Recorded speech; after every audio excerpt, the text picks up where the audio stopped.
Sygg River Cutthroat has quickly become one of my favorite commanders of all time. The design here is so elegant. 2 mana for a 1/3 with 1 line of text. At the beginning of each end step, if an opponent lost 3 or more life this turn, you may draw a card. Yet somehow this commander is criminally underplayed. I think this is a crazy flexible commander that allows for so much brewing, yet nobody seems to play it, and I think that's a shame. Also, somehow the most popular theme for Sygg on EDH is one that completely misses the point of the card. In fact, there are a lot of attacking combat-oriented themes on here that seem completely at odds with what the commander does. It's really confusing, so I wanted to talk about that today. But first, if you want to get this Trinket Mage treasure token right now, you can go to Cool Stuff Inc. and pre-order Tarkir, or buy some singles using my code TTM.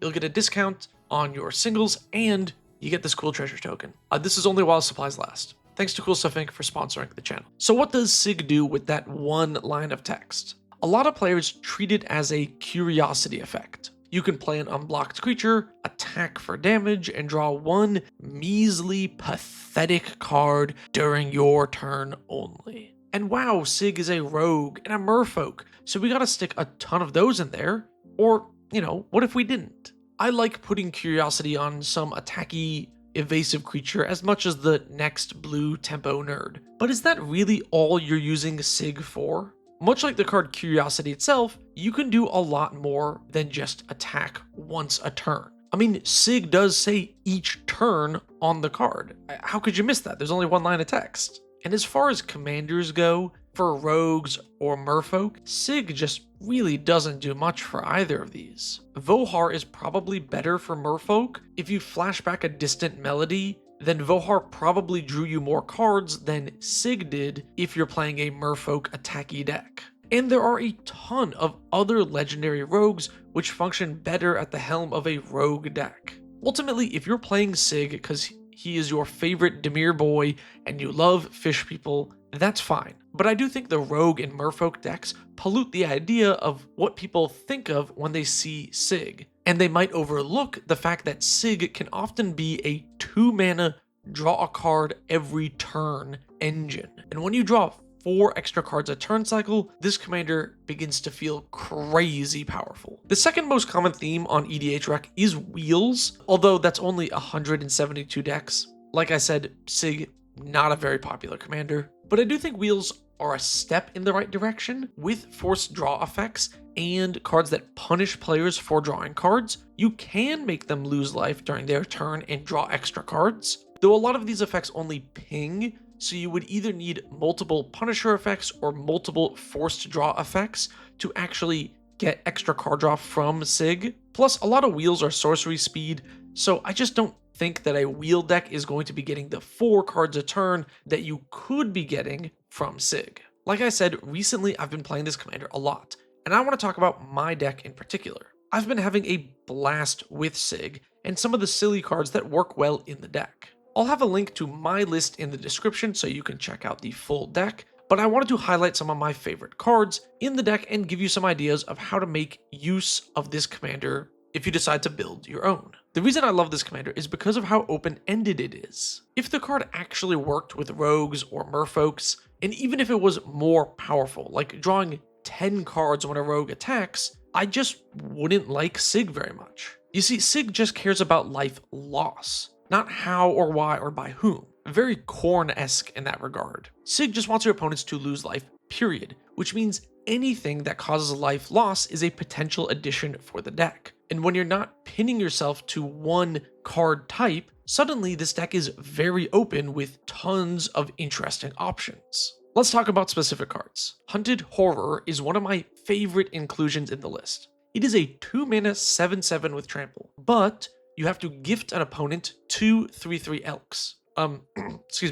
Centaurs, with protection for black. So when I cast the Horror, I usually try and make a deal. I offer the Centaurs to a player, and usually all I ask is for them to not attack me with the Centaurs, and I won't attack them with the 7/7. Be sure to be very specific with your political deals. I add a caveat saying if we end up in a 1v1, we can be enemies with those creatures again, and that the deal only works with the horror itself, not anything else I play. This way, they know exactly what they're getting into, and I do as well. Additionally, if I give the Centaur to a player who is likely to attack, or somebody who is afraid of a different commander at the table, not only do I have a 7/7 with trample that's triggering Sygg on my turn, but I also have these Centaurs who might swing in for damage, which often leads to drawing 2 cards a turn cycle, especially if I play this in the early game. Another card I love is Blade Gryph Prototype. It's a 3/2 flyer, and when the prototype hits an opponent, that player picks an opponent's non-land card to just explode. This is another political tool. Many players are willing to take 3 damage in exchange for blowing up someone's scary creature. And at 3 power, the prototype is just enough damage to draw an extra card from Sygg. Other political cards like Wrong Way or Replication Technique are super fun with this commander. If you can sweet talk your way into having that player attack someone other than you, not only did you get value from your clone or Wrong Way, but you're going to get extra card draw in addition to that. Another class of cards that are great with Sygg are Punisher type effects. No, not that guy. Cards that give your opponents a choice. Traditionally, these are not very good because your opponent will always pick the option that hurts them the least. But with Sygg, we can make a damaging option even worse for your opponent. Think of a card like Painful Quandary. This forces your opponent to either discard a card or pay 5 life every time they cast a spell. This is a decent card on its own, and usually your opponents will simply take the extra damage and cast their best spell without having to discard something. But now, since you also get to draw a card off of the damage, making that choice becomes more difficult for your opponents.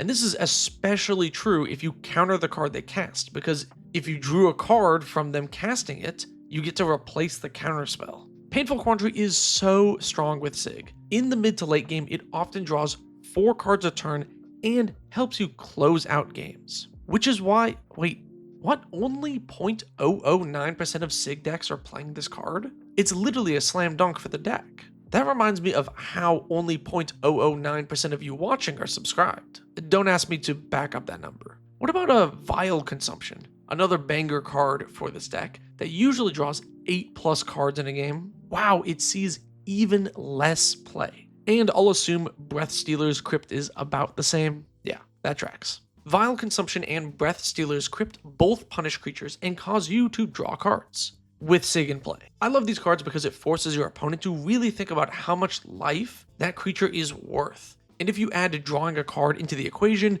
it doesn't make that decision any easier for your opponents. Of course, players might catch on to what you're doing and attack you, but this is where cards like Revenge of Ravens and Blood Reckoning come in. They make it harder for players to swing into you because they lose life, and that also causes you to draw cards. Again, assuming you got Sygg in play. Now, of course, I also have ways to attack and trigger Sygg. The Prototype and Horror from earlier were 2 examples, but so are cards like True Name Nemesis and Dothy Voidwalker. They're both functionally unblockable and will easily draw you 1 card a turn. I do realize that this is what I was just criticizing those combat-focused decks for doing earlier, but it's important to have a way to draw cards on your turn as well, not just your opponent's turn. The goal here is to draw an extra 4 cards a turn cycle, not just 3. Now to address my crippling addiction to Goad. I love Goad, it's one of my favorite mechanics in all of Magic, and Goad is so sweet in this deck. I'm running a few of the Impetus cards. Is that the plural? Is it Impetuses? Size? Anyway, I have 3 Impetus style cards, which Goad creatures. And this is great in a Sygg deck, as it's a way to use other players' turns to continue to draw more cards. It's also a personal pet peeve of mine when a player casts a big creature and refuses to attack with it. Like, why did you put a 6-power commander in the command zone if you're not going to hit someone with it? So goading their creature solves that issue as well. I've also been liking Coveted Peacock as another Goad engine in the deck. It also does 3 damage in the air, which is perfect for Sygg, and as long as you can goad something moderately sized, this often draws you 2 cards a turn cycle. As for finishers, I put a Theft sub-theme in this deck. Mind's Dilation and Virtue of Persistence let me steal things and attack. In addition to that, I do have Ominous Seas as a finisher since it will create at least a couple of 8/8s over the course of a game, and those do help close out games. If you're looking at my list in particular and are worried about budget, don't sweat it. For one, you can get a lot of the cards at a discount by using my code TTM at checkout from this channel's sponsor, Cool Stuff Inc. But also, Most of the cards I mentioned in this video are pretty budget friendly. A lot of this deck's cost is just tied up in one card, Gilded Drake. I got mine here way before it exploded in price. It's not needed for this deck to operate. I just like the Drake as a theft card, and it's a 3/3 flyer, so it triggers Sygg when someone attacks a different player with the Drake. Also, you can swap out the fetches for a more budget mana base. We're in 2 colors, and the commander can be cast even if you're missing a color, so this is a very forgiving deck in terms of mana. The rest of the Dimir control package is completely unnecessary to make Sygg work. Almost any expensive staple in this deck is there because I am trying to make a higher power control deck. You don't need to copy that aspect of the list at all. Stick to the cards that I mentioned along with other goofy things that are in the deck, and your Sygg list will work out plenty fine. It's card draw in the command zone, your deck can't be that bad. You also might notice there are no mana rocks in the deck, and 44 lands if you include MDFCs. That has to do with something else I'm trying out and isn't relevant to Sygg in particular. A video about that sometime in the future. I love Sygg. This commander is so sweet. I love that he lets you use so many different mechanics and abilities to get cards. Plus, this sort of future-proofs the commander. Anytime there is a new mechanic or card type that deals damage or causes life loss, it becomes a consideration for this deck, as long as it does 3 or more damage or life loss. And the commander's low mana cost really helps out here. Being a 2-drop means you can get it down early or play it in addition to one of these other cards and begin drawing